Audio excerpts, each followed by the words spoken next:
Dawn settled like ash over the Belgian plain. Beyond the coils of new barbed wire, mist drifted through rows of tents stamped U.S. Army Temporary Holding Area, 12G.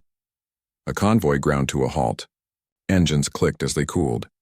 Out stepped 43 German women, secretaries, nurses, auxiliary radio operators, faces hollowed by surrender and months of retreat.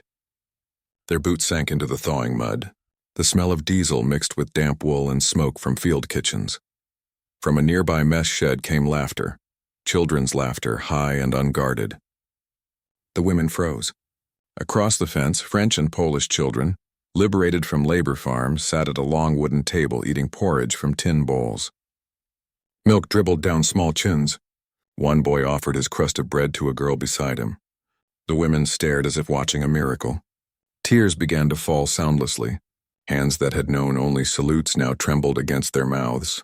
None of them had seen a child eat freely in years. And in that instant, every word of propaganda they had ever been fed unraveled like smoke in the cold morning light. The convoy that morning had come from the shattered roads east of Aachen, carrying women who until a month ago had worn the eagle insignia with certainty. They were clerks from flak batteries, typists from Luftwaffe command posts, nurses from field hospitals retreating before the Allies' advance. Their capture had been almost anticlimactic, a surrender made not with drama but exhaustion. Now they were the first wave of a new kind of prisoner, the women of a fallen Reich. Camp 12G stood on the grounds of a former sugar factory near Namur. Its tall brick chimney, blackened by years of war, rose like a monument to both industry and ruin. American engineers had converted the surrounding fields into a network of tents and wooden huts. Mud swallowed everything. The guards were mostly Midwestern boys barely 20, faces pink from the cold, their rifles slung casually as if even weapons were tired of killing. Captain Helen Morrissey, U.S. Army Nurse Corps, arrived 2 days before the convoy. She had tended the wounded at Bastogne and carried in her memory the winter smell of blood and cordite. When ordered to oversee medical intake for female German internees, she expected arrogance, defiance. Instead, she found silence so complete it unnerved even the sentries. They move like sleepwalkers, one corporal whispered. Morrissey watched them through the rain, their gray coats soaked, their eyes fixed not on her but on something inside themselves. Processing took hours.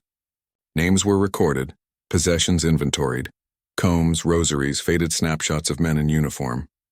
One woman refused to release a child's mitten she carried in her pocket. Another clutched a small wooden cross carved crudely from trench boards. None resisted. They seemed relieved to be ordered about, to have structure again. War had stripped them of everything except obedience. When the evening whistle blew, the camp lights blinked on, low-hung bulbs strung between poles. The women huddled in their tents, damp blankets wrapped tight. From the recreation yard drifted a sound that made them lift their heads. A harmonica playing Lily Marlene. The tune, once banned and beloved on both sides, floated over the wire like memory itself. Some of the women began to hum softly, their voices barely audible beneath the rain. The guard on duty, a farm boy from Iowa, paused in surprise. "Sounds like home," he murmured, though he didn't know why. In the days that followed, routine became salvation. At dawn, they lined up for roll call, barefoot, breath ghosting in the cold air. At breakfast, they received watery oatmeal ladled by American cooks. To their astonishment, the guards ate the same rations. No one shouted. No one struck them. The first time a nurse handed out extra bread to the weakest, several women refused, convinced it was a test. When no punishment came, confusion gave way to tears. Among them was Lotte Hagemann, age 27, former Red Cross nurse for the Wehrmacht. She had joined in 1942 out of duty, not ideology, or so she told herself. But duty had demanded blindness. She had tended soldiers at St. Lo, heard rumors of atrocities in the East and dismissed them as enemy lies. Now standing in line beneath the American flag, she felt something break quietly inside, the awareness that the victors were more merciful than the cause she had served. Captain Morrissey noticed her immediately. Lotte's composure was precise, her posture military, yet her hands trembled when she held a cup. One morning Morrissey called her aside. "You're a trained nurse," she said through an interpreter. "Help us in the infirmary," Lotte hesitated. The instinct to obey orders collided with the humiliation of serving the enemy. Morrissey waited, eyes steady. At last Lotta nodded. That afternoon she began washing bandages alongside an American orderly named Carter Reed. The infirmary smelled of carbolic acid and damp canvas. Rows of cots held not only German prisoners but liberated civilians, Poles, Dutch, French children found wandering in the ruins. Lotta worked wordlessly, dressing sores, cleaning fevers. The first time a French girl smiled at her, offering a wilted wildflower in thanks, Lotta nearly collapsed. She remembered the children's laughter from that first morning by the fence, the way it had pierced the shell she called duty. Now the sound lived inside her, painful and necessary. At night, after lights out, the women whispered stories in the dark, of homes reduced to rubble, of brothers lost on the Eastern Front, of the lies they had believed because truth was too dangerous. Some still defended the Reich softly, as if afraid silence might condemn them further. Others listened without reply. Outside, the guards smoked and traded chocolate with Belgian locals, unaware that history was shifting a few meters away inside tents that smelled of mud and fear. Weeks passed. Snow melted into a sea of muck, and the camp's boundaries expanded to house thousands more captives. Yet order held. Morrissey petitioned headquarters for better rations, arguing that hunger will breed hatred faster than ideology. Her superiors frowned, but agreed. When new supplies arrived, flour, canned peaches, powdered milk, the women stared as children queued beside them to receive equal portions. A rumor spread that the Americans were fattening them for propaganda films. Only when none came did disbelief turn to gratitude too raw to express. One afternoon, as Morrissey inspected the kitchens, she found Lotta teaching a group of younger prisoners to knead dough. Their laughter filled the air. They asked for work, Lotta explained shyly. Not for punishment, for purpose. Morrissey nodded. Then let it be that. She stepped outside and saw through the fence the same French and Polish children playing tag among the puddles, round faces flushed, bellies full. Behind her, German women sang softly while baking bread. For the first time, the camp smelled of yeast instead of despair. But the world beyond still reeled from revelation. Photographs from liberated concentration camps had reached Allied headquarters. Some guards at 12G, newly aware of the horrors committed under the same flag these women once wore, reacted with fury. One morning, a sergeant tore a swastika armband from a prisoner's belongings and threw it into the mud. "You think you deserve mercy?" he spat. Morrissey intervened before violence followed. Later, she wrote in her report, "Justice must not learn cruelty from vengeance." Lotta heard of the atrocities through whispered translations. The words, gas, pits, ashes, seemed unreal until she saw a stack of confiscated newspapers in the officer's hut. The images burned her eyes. That night she could not sleep. She sat outside the tent until dawn, watching fog creep over the fields. When the first children arrived for breakfast, she knelt beside them, helping pour milk into bowls. The act felt like penance and redemption entwined. As spring warmed the earth, 12G transformed. Gardens appeared where trenches had been. The prisoners cultivated lettuce, beans, potatoes, sharing tools with the civilians. The Americans looked on, bewildered by how quickly enemies became neighbors. Morrissey wrote to her mother in Boston, "War ends loudly, but peace begins like a whisper in the soil." Lotta became indispensable, translating, nursing, even mediating disputes. When a typhus scare struck in late 45, she volunteered to isolate herself with the sick. "I am used to contagion," she told Morrissey. "Guilt is worse." 3 weeks later, the outbreak passed with minimal loss. Headquarters commended Morrissey's leadership. She replied, "It was hers, not mine." By the time repatriation orders arrived that autumn, the women of 12G no longer looked like prisoners. They were thinner, yes, but their eyes met others without flinching. On the morning of departure, the children lined the road waving paper flags drawn with crayons. Lotta walked at the front, carrying the camp's medical ledger. At the gate, she turned to Morrissey. "You showed us humanity," she said. "We will try to deserve it." Morrissey shook her hand, then pressed into it a small tin box of bread crusts and a folded photograph of the laughing children. "To remind you what freedom sounds like," she said. The convoy moved out under a sky streaked with migrating geese. The fields glittered with dew. Behind them, Camp 12G stood silent except for the creak of fences and the faint echo of women's voices carried on the wind. Singing, not marching. The war was over, Yet the lessons born in mud and mercy would ripple far beyond that Belgian plain. The trucks rolled east through a continent of wreckage. Forests were splintered like broken ribs.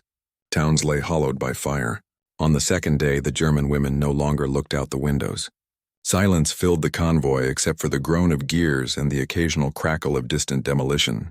They crossed the Rhine on a pontoon bridge built by American engineers. Beneath them, the river carried dead branches, shrapnel, and the faint sheen of spilled fuel, a mirror for everything that had been lost. When they reached Cologne, dusk had already fallen. The city was a skeleton of itself, cathedral spires rising above black heaps of stone. Children picked through the ruins with tin pails, searching for anything that might burn. In the glow of fires, the returning women saw their own reflections in shattered windows. Faces older than their years, eyes emptied of certainty. Lotte Hagemann pressed her forehead against the glass of the truck and whispered, "Home." No one answered. For many, home was now a word without walls. At the repatriation depot, Allied officers recorded each name, issued rations, and assigned destinations. Lotte was sent north to Hanover, once a railway hub, now a field of twisted tracks.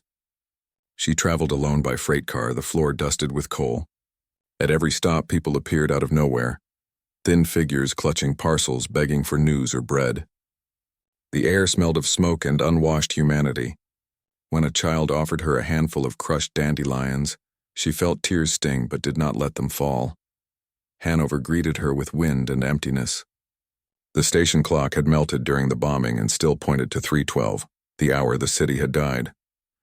She walked through streets she barely recognized.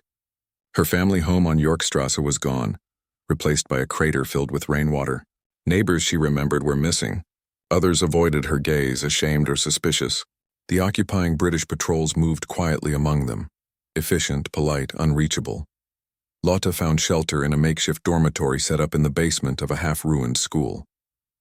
The building smelled of damp plaster and fear. At night, refugees whispered about the new policies, the denazification screenings, the food shortages, the black market where cigarettes were worth more than gold. Everyone blamed someone else. The words "we didn't know" became both confession and defense. Lotte listened without speaking. She had seen children eating freely behind wire. She had no patience for self-pity. By winter, famine returned like a second invasion. Coal was scarce, bread thinner each week. People burned furniture, pulled copper wiring from walls to trade for potatoes. Lotte volunteered at a British-run hospital, housed in what had once been a courthouse. The operating room still bore scorch marks on the ceiling. She worked 12-hour shifts under lantern light, cleaning wounds caused not by shrapnel but by starvation and disease. The doctors, British, Polish, even one Czech, treated her with wary respect. None asked about her past. In that silence, she rebuilt herself one bandage at a time. One evening, as snow fell outside, an orderly brought in a child, 5 years old, feverish, skin the color of wax. "Found near the tracks," he said. "No papers."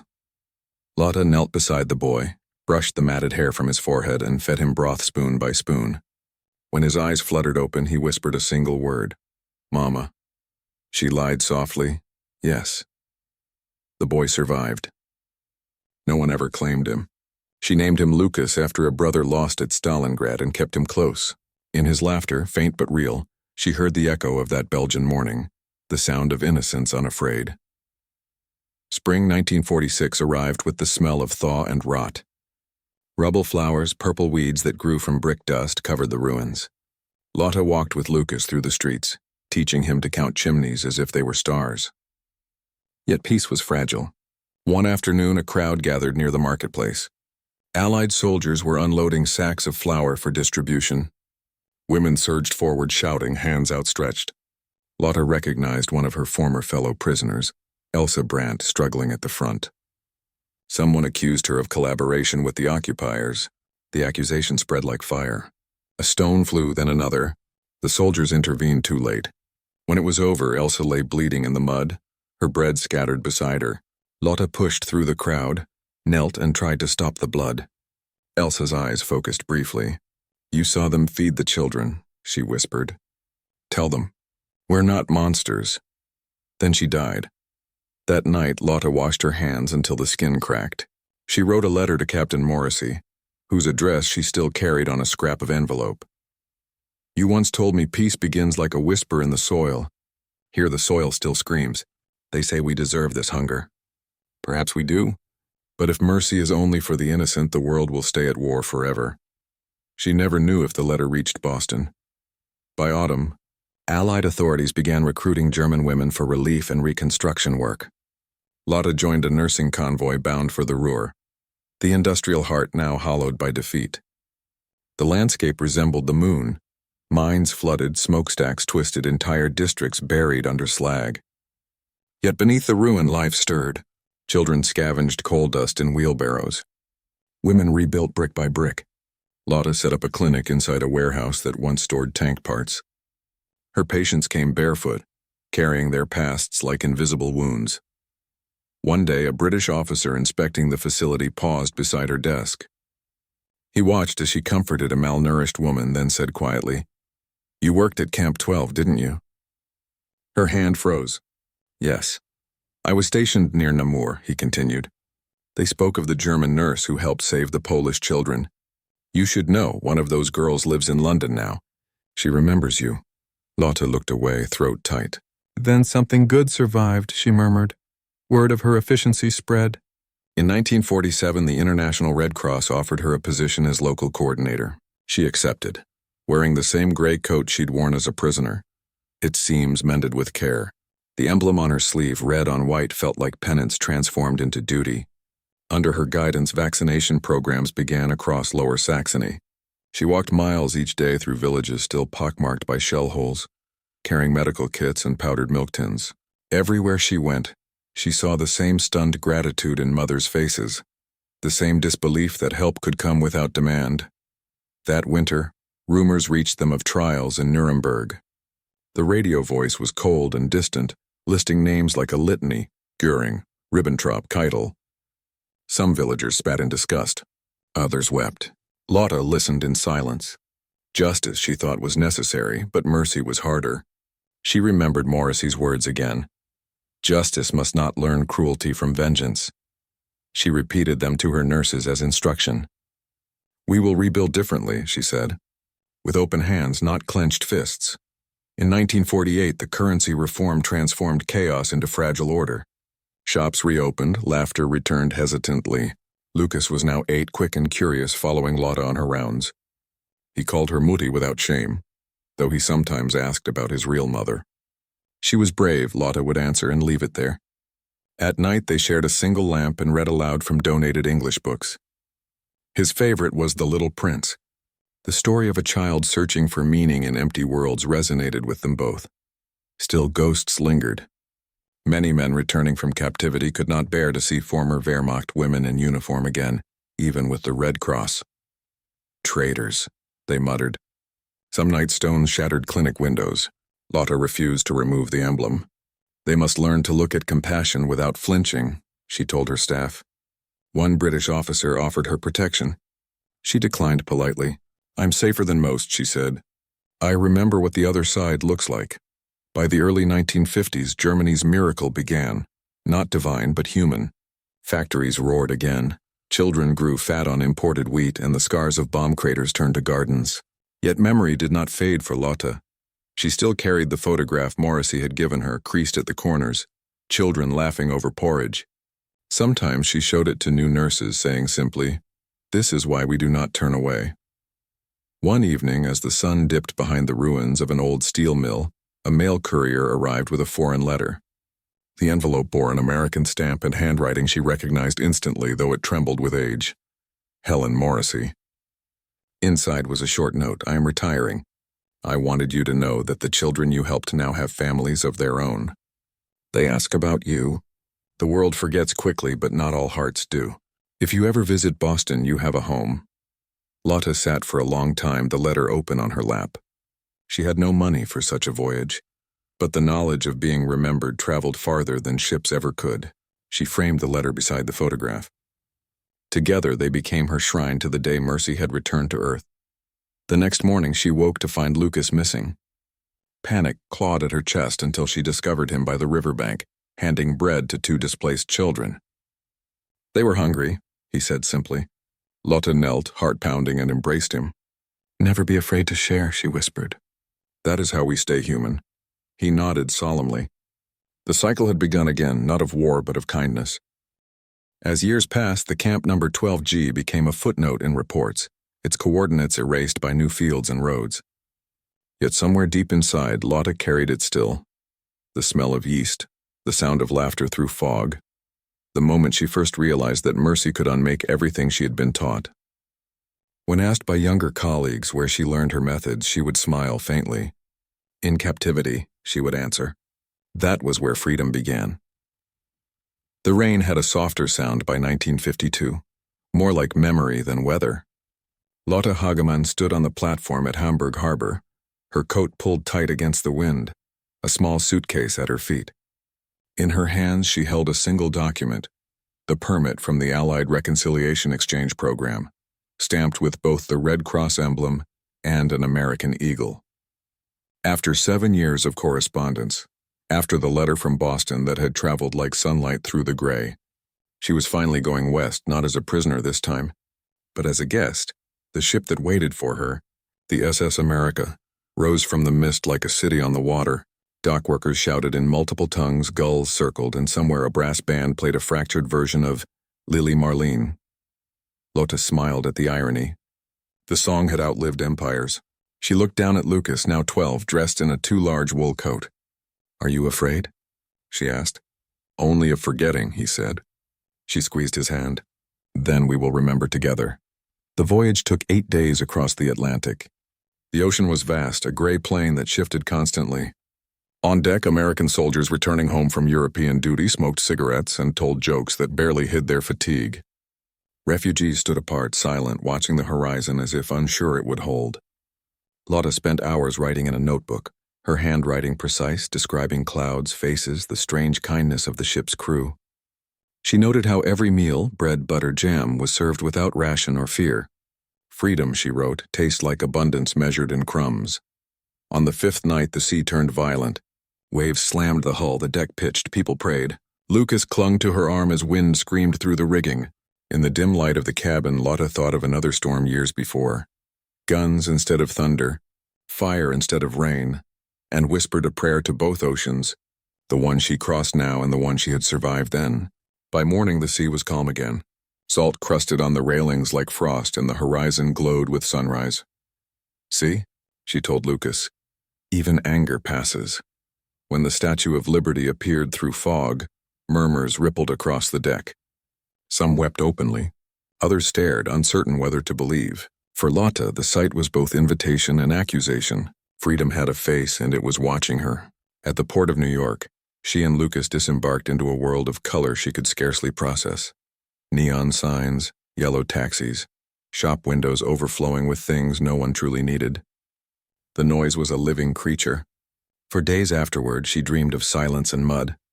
Boston, when they reached it by train, felt gentler. Brick streets, salt wind, church bells. At the station, a tall woman in her 50s waited with a bouquet of white daisies. "Lotta," she called in careful German. Lotta turned and saw the same gray eyes that had once watched over her in a tent in Belgium. "Captain Morrissey?" she whispered. The woman laughed softly. "Helen now. Only Helen." They embraced without words, and the years between them vanished like smoke. Morrissey's home overlooked the Charles River. Photographs lined the mantel. Nurses in uniform, children with gap-toothed smiles, an old snapshot of Camp 12G taken from a distance. Over dinner, they spoke cautiously, as if testing the edges of memory. Morrissey asked about Germany. Lotta described rebuilding, famine, the slow return of laughter. Morrissey listened, her face unreadable. "I used to wonder," she said finally, "if mercy was wasted." Lotta shook her head. "It was planted," she replied. "You just couldn't see it grow." Lucas fell asleep on the sofa, the river lights flickering across his face. Morrissey watched him for a long moment. "He looks like the children from the camp," she said quietly. "Yes," Lotta whispered. "He is their echo." In the weeks that followed, Lotta accompanied Morrissey to hospitals and schools where she lectured about post-war nursing. American audiences listened politely, clapping at the right moments, unaware that the two women on stage had once faced each other across a fence. One evening, after a lecture at Harvard, a young student approached. "Miss Hageman," he said, "what made you choose healing after all that?" Lotta thought for a moment. "Because hunger ends when someone decides to share," she answered. The student frowned, expecting politics. She offered grace instead. Boston's winter bit hard, sharper than Germany's, but the Morrissey household was warm. Lotta learned to drink coffee too sweet, to navigate grocery aisles that looked like miracles. She wrote to her nurses back home describing refrigerators, libraries, streets unscarred by war. Yet she also wrote of loneliness, the kind that comes from realizing abundance can be as alien as ruin. "Here," she wrote, "they have forgotten how precious peace feels because they never had to earn it." One Sunday, Helen took her to the harbor. The sea was calm, a mirror of pewter under thin sunlight. "Do you ever think about them?" Helen asked. Lotta knew who she meant. The prisoners, the guards, the dead. "Every day," she said. "They are why I breathe slowly before judging anyone." Helen nodded, her eyes glistening. "You remind me of what we fought for," she murmured. "Not victory, humanity." That spring, newspapers printed the first stories about reconciliation conferences in Europe. Former enemies met to exchange testimonies to discuss rebuilding through cooperation. When invited to speak at one in Geneva, Morrissey insisted that Lotta join her as co-presenter. "Two voices, not one," she said. "Otherwise, it's just winners telling history." The journey was long, the hall filled with diplomats and translators, but when the two women stood side by side at the podium, silence settled like reverence. Morrissey spoke first, recounting the medical corps' struggles, the camps, the moral exhaustion of mercy. Then Lotta stepped forward, her accent measured but strong. "I was your enemy," she began. Gasps rippled through the room. "But in captivity, I learned that kindness is stronger than command. The children who ate behind that fence taught me more about civilization than all my schooling. If forgiveness exists, it begins with feeding the hungry." When she finished, applause rose slowly, then grew until the walls seemed to tremble. For a brief moment, peace had a sound again. After the conference, they walked together along the edge of Lake Geneva. Mountains glowed pink in the dusk, and bells from nearby churches carried across the water. "Do you think they'll remember?" Helen asked. "No," Lotta said softly. "Not for long. But maybe they'll tell their children, and the telling is enough." That night, back in her hotel room, Lotta wrote a letter to Lucas in Boston, where he stayed with friends of Helen's while she traveled. "My dear boy, today I spoke not as a German but as a witness to mercy. Never believe that kindness is weakness. It is the hardest thing you will ever do." When she returned to the United States, she found Lucas waiting at the dock with a new sketchbook. He showed her drawings of Boston streets, of ships, of faces he imagined from her stories. "This one is you," he said, holding up a portrait of a woman standing behind a fence, eyes full of light. She hugged him tightly, unable to speak. Months passed in calm rhythm. Lotta worked part-time at a local hospital, observing American practices while Lucas attended school. He adapted quickly, picking up the language, playing baseball, laughing with other children. Sometimes she envied his ease. Yet she also saw in him the bridge between two worlds, proof that reconciliation was not theory but blood and breath. One evening, Helen fell ill, nothing dramatic, just exhaustion that deepened into pneumonia. Lotta sat by her bedside, spooning water into her mouth, as she once had in the camp infirmary years before. "Funny," Helen whispered, smiling weakly. "Roles reversed." "Not reversed," Lotta said. "Just continued." Helen chuckled, then coughed. "Promise me something," she rasped. "Keep the work alive. Tell them it mattered." Lotta nodded, tears silent. "It mattered," she said. "It still does." Helen squeezed her hand once before drifting into sleep she would never wake from. The funeral was small, dignified. Veterans, nurses, neighbors stood under a gray sky while the chaplain read from the Psalms. Lotta stood apart, her face calm, Lucas beside her clutching the daisies they'd brought.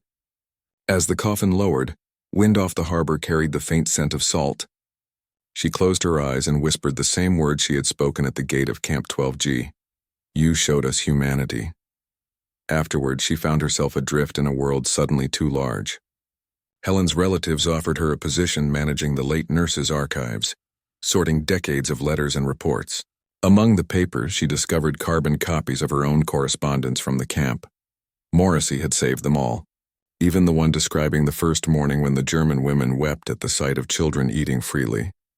In the margin of that report, in faded ink, Helen had written, "Mercy is contagious." That line became Lotta's compass. She stayed in Boston another year, overseeing the donation of Helen's records to a museum. Curators listened in awe as she recounted details: mud, fog, laughter, none of which survived in official documents. "History forgets feeling," she told them. "Don't let it." When they asked to record her testimony, she agreed, speaking softly into the microphone as rain tapped against the windows. Her voice carried the rhythm of tides. Eventually, the call of home returned. In 1955, Lotta and Lucas boarded a ship back to Germany, carrying a wooden box of Helen's medals and letters. The Atlantic was gentler this time, its storms behind them. On the last evening of the voyage, mother and son stood on deck watching the sunset bleed into the sea. "Will we ever come back?" Lucas asked. "Perhaps," Lotta said. "But if not, part of us will stay wherever mercy is practiced." She reached into her coat and released a single paper crane into the wind. It fluttered once, then disappeared into the waves. When the lights of Europe appeared on the horizon, they were faint but steady, like hope remembered after darkness. The train slid into Bremen under a low gray sky, the air thick with coal smoke and the clang of rebuilding. 8 years had passed since Lotta Hagemann had left Germany as a visitor of peace. Now she returned as both survivor and witness. Lucas, tall now 17, stood beside her, his eyes restless with the curiosity of youth. "It smells of iron," he said. "It smells of work," she replied. Outside, cranes swung above half-finished factories, and women in kerchiefs carried bricks with the endurance of saints. Germany had changed. The American occupation zones were gone, replaced by a new republic whose anthem spoke of unity but whose streets still whispered division. The war's ruins were nearly erased, but in the silence of new concrete, Lotta felt ghosts pressing close. She and Lucas took a modest apartment near the River Weser, walls whitewashed, furniture sparse. On the mantel sat a single photograph, Helen Morrissey smiling beneath a Red Cross flag. Beneath it, the words in English, "Mercy is contagious." Lotta returned to the Red Cross as senior coordinator, overseeing post-war relief for displaced families. Refugee trains from the east arrived daily, women with shawls over their heads, children clutching rucksacks. She met them at the station with blankets and tea, her face calm, voice steady. Few recognized her accent as once belonging to the defeated. Time had softened its edges. Yet at night she still dreamed of fences, of laughter in the fog, of bread breaking in silence. Lucas found work at a printing shop, where he learned to set type and repair machines. He spent evenings sketching, his notebooks filled with ships, faces, and birds mid-flight. "I think I'll study art," he told her one morning. Lotta smiled. "Then draw what people forget." "What do they forget?" he asked. "That kindness isn't history," she said. "It's practice." In 1957, the Red Cross tasked her with leading a new reconciliation project, exchanging records of missing persons with former Allied archives. She traveled often to France, Holland, and once again to Belgium. At Namur, she stood on the hill where Camp 12G had once sprawled. The fields were quiet now, golden with barley. Only a few concrete foundations remained, half buried in weeds. A farmer plowing nearby tipped his hat. "There was a camp here," she said in French. He nodded. "My mother brought milk to the children. Americans paid in cigarettes." He shrugged. "All gone now, but not for her." She knelt in the dirt and brushed away a fragment of rusted wire, turning it between her fingers. The metal crumbled, but memory held. "You are still here," she whispered. In her mind, she heard Helen's voice, steady and sure. Justice must not learn cruelty from vengeance. She left the field carrying a handful of soil wrapped in cloth. That night in her hotel room, she poured it into a small glass vial and labeled it Namur, 1945-1957, a private reliquary of conscience. When she returned home, Germany was roaring forward. Factories thrummed, highways glittered, and people spoke of the Wirtschaftswunder, the miracle economy, as if wealth could erase the past. But for those who remembered, progress had an aftertaste of guilt. At meetings, colleagues told her to move on. She would nod politely, then continue her work cataloging names of the missing, believing that remembrance itself was a form of rebuilding. One afternoon, while sorting refugee documents, she came across a familiar surname, Brandt.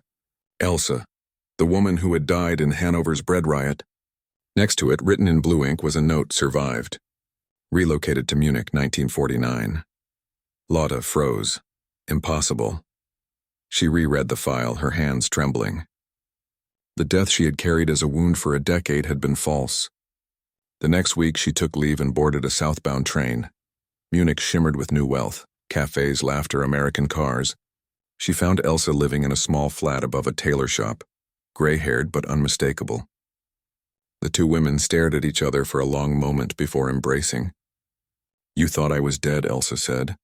"I thought I killed you by surviving," Lotta replied. They sat together for hours, speaking of the riot, of hunger, of the years spent learning to live without shame. "I heard you work for the Red Cross," Elsa said. "They say you speak for peace." Lotta shook her head. "No, I speak for memory." Elsa smiled sadly. "Same thing." Before leaving, Lotta pressed something into Elsa's hand, a folded photograph of children at Camp 12G. "To remind you that mercy was real," she said. Elsa nodded, tears catching in the creases of her face. "And still possible," she whispered. By the early 1960s, Lucas had moved to Berlin, drawn by art and the fever of a divided city. His letters arrived weekly, sketches of the wall rising, stories of American jazz clubs, the energy of youth rebuilding on fragments of ruin. "Mother," he wrote, "you taught me compassion, but the world seems to prefer forgetting. I paint so it won't." She hung his drawings in her office, faces of ordinary people rendered in black charcoal, every line a reminder that humanity was made of imperfections, not ideologies. In 1963, the Red Cross planned an international exhibition on post-war relief. They asked Lotta to contribute materials from her archives. She gathered the photograph, the vial of soil, Helen's letter, and the note from Elsa. When the exhibit opened in Geneva, visitors lingered longest before her display, a single glass case labeled Camp 12G, Belgium, 1945. A reporter asked why she preserved such painful memories. "Because peace is fragile," she answered. "It must be tended like a wound." At the reception afterward, a man approached her, a tall American in civilian clothes, silver hair, clear eyes. "You don't remember me," he said with a smile. "Carter Reed, the orderly from the infirmary." She gasped, then laughed, the sound catching in her throat. "You taught me to boil bandages," she said. "You taught me to trust again," he replied. They spoke late into the night, trading stories of years lost and found. When they parted, he pressed a small object into her hand, a harmonica. "Found it in the ruins after the camp closed," he said. "I thought it belonged to the wind." She kept it on her desk. Sometimes after long days of bureaucracy and grief, she would lift it to her lips and play the first bars of Lily Marlene. The tune drifted through the halls, soft as breath, reminding everyone that even songs could survive judgment. Time moved quickly then.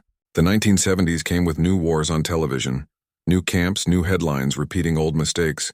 Lotta, now gray-haired, continued to write reports urging compassion for refugees from places she could barely pronounce. "Different flags," she would mutter. "Same hunger." When her colleagues spoke of efficiency, she spoke of empathy. "Paperwork feeds no one," she said.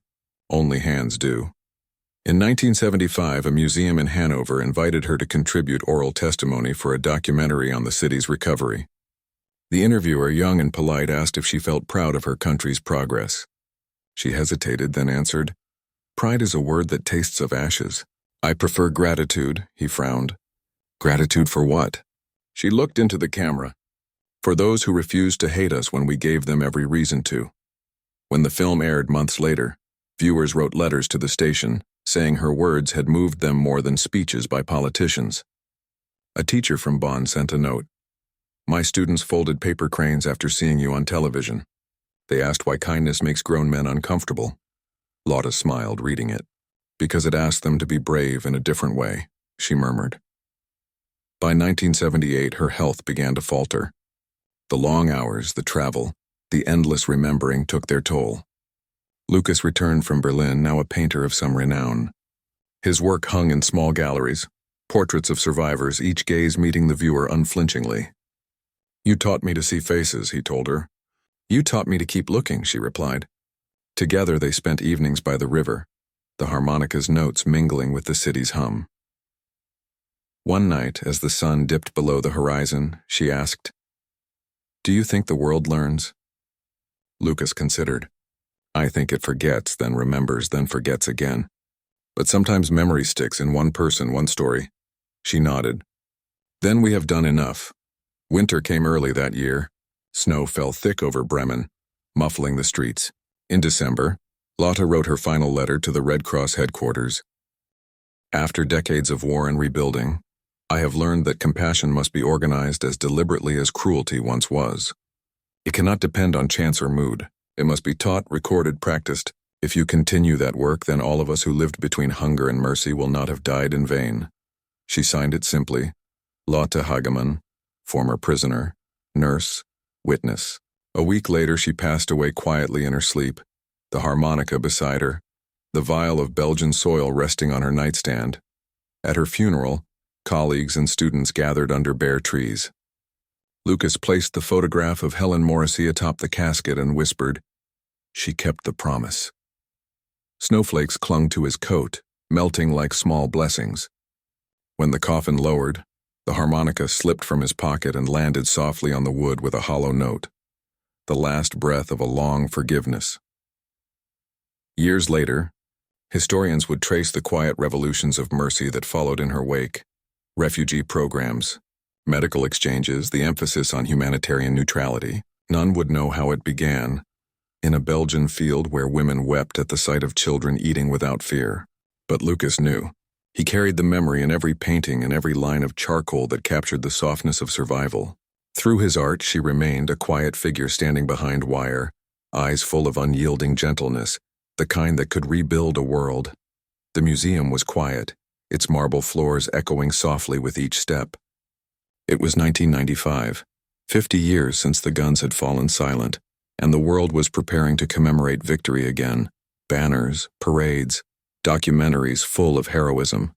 But in a corner of the Red Cross Museum in Geneva, where sunlight filtered through high windows like dusted gold, one exhibition told another kind of story. On a single white pedestal lay a faded photograph, children eating around a tin table. Below it, the placard read simply, "Camp 12G, Belgium, 1945. Photograph donated by Lotta Hagemann." Nurse and witness Lucas Hagemann stood before it, now a man in his mid-50s, silver threading his dark hair. In his hands he held a small wooden box, the same that had once sat on his mother's nightstand, containing the vial of soil, the harmonica, and Helen Morrissey's letter. He had carried it across continents to return it to where her story had begun. Around him, visitors moved slowly, their whispers blending with the hum of the air vents, reverent without knowing why. On the walls hung his paintings, portraits of faces from ruins, children smiling behind wire, women rebuilding from ashes. The exhibit was titled Mercy's Inheritance. He had painted them all from memory and imagination. His mother kneeling in the Belgian field, her hair caught by wind. The American nurse offering bread. The moment when war's logic faltered in the face of compassion. Critics had called it too sentimental. But survivors, few left now, came and stood before the canvases and wept without words. They recognized truth in brushstrokes, not politics. That morning, before the museum opened, Lucas was invited to speak to a group of students from across Europe. They sat in a semicircle on the floor, notebooks ready, eyes wide. "My mother," he began, "believed that mercy was not weakness but rebellion, the quietest form of resistance." He spoke of the camp, of the day the women prisoners saw children eating freely and cried, not from pain but from disbelief. They expected punishment, he said, but instead they were shown decency, and that decency rewired their souls faster than any ideology ever could. The room was silent except for the hum of distant traffic. After the talk, a young woman approached him, shy, her accent French. "My grandmother was a nurse in Namur," she said. "She told me stories of German women who helped feed us after the liberation. I never believed they could be true until today." Lucas smiled gently. "Then you've met the other half of truth," he said. "The part that heals." She asked if mercy still mattered in a world of new wars. He thought of his mother's last words, of her letter to the Red Cross. "It matters more," he said, "because we forget faster." That evening, long after the museum closed, Lucas stayed behind. The curator, a soft-spoken Swiss woman, brought him tea and left him alone. He walked through the dim halls until he reached the last display, a glass case holding the harmonica, tarnished but intact. The note beneath it read, "Recovered from the ruins of Camp 12G by Carter Reed, 1945. Donated in memory of all who chose compassion over command." Lucas lifted the lid carefully and touched the metal, cold and smooth. He raised it to his lips and played the melody his mother had loved, the one that had drifted across so many nights. Lily Marlene. The notes echoed faintly, mingling with the creak of old walls, a lullaby for the dead and the living alike. Outside, Geneva's lake shimmered under moonlight. The city was at peace, but far away, Bosnia, Rwanda, news carried the same old smoke. Lucas stared at the water and whispered to himself, "It never ends, does it?" Then he remembered what his mother used to say whenever despair threatened. "It doesn't have to end. It just has to continue." He smiled sadly. Continuation, not victory. That had been her faith. He returned to Bremen that summer, to the small house by the river where she had once played her harmonica at dusk. The neighborhood children now rode bicycles past rebuilt walls, their laughter carrying through open windows. He opened her old trunk, still smelling faintly of lavender and dust. Inside lay the Red Cross armband, yellowed but clean, and a stack of letters bound by string. He unfolded one, the last she had written but never sent. "If anyone ever asks why we wept that day, tell them it was because we remembered how to be human again. Tell them mercy is not the end of war, it is the beginning of peace. And peace is not built by generals, but by those who feed the hungry without asking their names." Lucas copied those lines and framed them above his studio desk. They became the epigraph for his next project, a documentary film combining archival footage, paintings, and survivors' voices. It opened in Berlin in 1998, under the same title his exhibition had carried, Mercy's Inheritance. The audience was silent for minutes after the final scene, children in black and white eating around a table fading slowly into color. When the lights rose, an old woman in the front row whispered, "I was there." She reached for Lucas's hand, tears glistening. "We were the ones who cried. Thank you for remembering." The film spread across Europe, translated into languages his mother had once spoken and those she never did. Schools used it to teach history without bitterness. Soldiers watched it in peacekeeping camps. Somewhere, he liked to believe, Helen Morrissey's descendants saw it too and recognized the echo of her voice in his mother's. The harmonica's tune played over the credits, unpolished and human. Years drifted on. Lucas aged quietly, his work celebrated, his name known in humanitarian circles, but he lived modestly, never far from the river, tending his mother's garden where roses bloomed beside wild barley.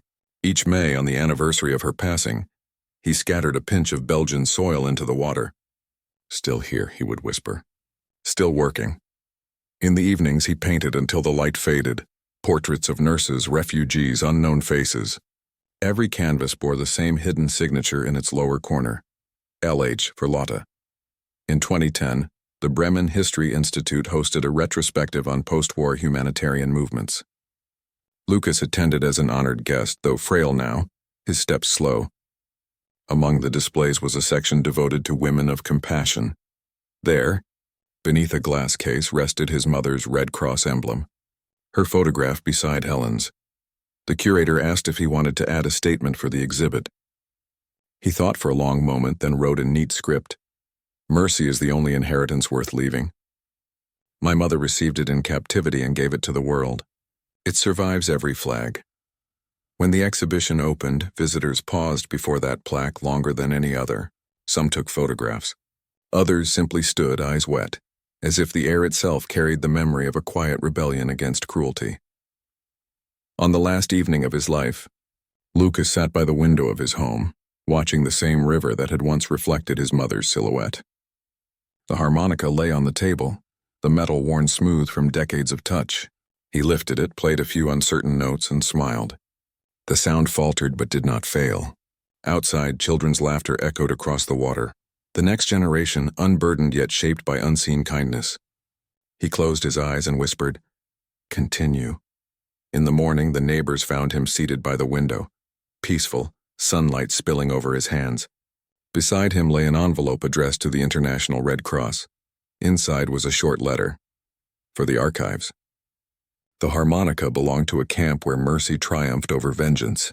May it remind those who come after that compassion is not history, it is duty. Lucas Hegemann, Bremen, 2012. The harmonica arrived in Geneva weeks later and was placed beside the photograph of Camp 12G. The curator added a new line to the placard. Gift of her son, who believed that kindness outlives all wars. Years would pass. Tourists, students, historians would stop before that display, reading the brief description, unaware that the dust motes drifting in the museum light carried the echoes of laughter from a camp where women learned to be human again. Some would look at the children's faces and feel an ache they couldn't name. Others would walk away in silence, changed without knowing why.